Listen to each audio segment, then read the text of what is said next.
ہم کریں گے ہر مظلوم کی حمایت۔ بسم اللہ الرحمن الرحیم، السلام علیکم، میں ہوں حرین فاطمہ اور آپ دیکھ رہے ہیں حمایتی نیوز HD چینل۔ نظر ڈالتے ہیں آج کی اہم خبروں پر۔ گزشتہ روز اسپین میں ایک اور تارکین وطن کی کشتی کو حادثہ پیش آ گیا۔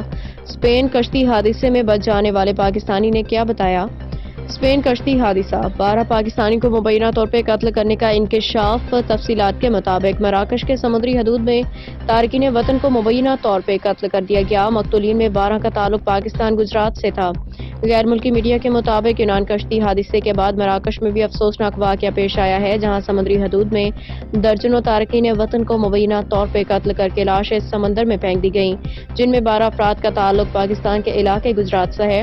اسپین کشتی حادثے میں بچ جانے والے پاکستانی زاہد بٹ نے واقعے کے حوالے سے بتایا ہے کہ انسانی اسمگلرز سمندر کے بیچ کشتی کھڑی کر کے بلیک میل کرتے رہے، مطلب ہمیں مزید پیسوں کی ڈیمانڈ کرتے رہے۔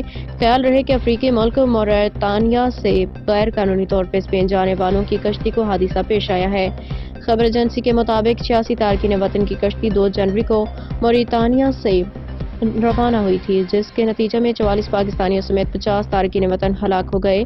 کشتی میں کل 66 پاکستانی سوار تھے۔ کشتی حادثے میں 36 افراد کو بچا لیا گیا ہے۔ کشتی حادثے میں جاں بحق 44 پاکستانیوں میں سے 12 نوجوان گجرات کے رہائشی تھے۔ اس کے علاوہ سیالکوٹ منڈی بہاؤالدین کے افراد بھی کشتی میں موجود۔ کشتی حادثے میں گجرات کے گاؤں جوڑا کرنانا کے ایک گاؤں کے 5 افراد بھی سوار تھے۔ اہل خانہ کے مطابق 5 میں سے 4 افراد جاں بحق، ایک زندہ بچ گیا۔ جاں بحق افراد میں ریحان، عمر فاروق، علی رضا، ابوبکر شامل۔ زندہ بچ جانے والے زاہد بٹ کا گھر والوں سے رابطہ ہوا ہے۔ زندہ بچ جانے والے زاہد بٹ نے اپنے گھر والوں کو ٹیلی فون پہ کشتی حادثے انسانی اسمگلرز کی بلیک میلنگ سے آگاہ کیا۔ زاہد کے اہل خانہ نے بتایا کہ زاہد نے انسانی اسمگلرز تمام افراد کو موریتانیا کے ویزوں پہ مختلف ایئرپورٹ سے لے کے گئے تھے۔ موریتانیا میں ان افراد کو ایک سیف ہاؤس میں رکھا گیا تھا۔ زاہد نامی مسافر نے بتایا کہ سمندر میں کشتی روک کے انسانی اسمگلر پیسوں کا تقاضا کرتے رہے۔ جب کشتی سمندر میں کھڑی تھی تو شدید سردی کے باعث کچھ لوگ بیمار ہو گئے اور کشتی میں راشن بھی کم تھا۔ ایسے میں انسانی اسمگلروں نے بیمار افراد کو زبردستی سمندر میں پھینک دیا اور کچھ لوگوں کو تشدد کر کے قتل بھی کیا۔ اہل خانہ کا کہنا ہے کہ تارکین وطن کشتی کے 2 جنوری کو اسپین کے لیے روانہ ہوئی تھی۔ انسانی اسمگلروں نے مزید پیسوں کا مطالبہ کیا تھا اور انسانی اسمگلروں نے 8 روز تک کشتی سمندر میں ہی کھڑی رکھی۔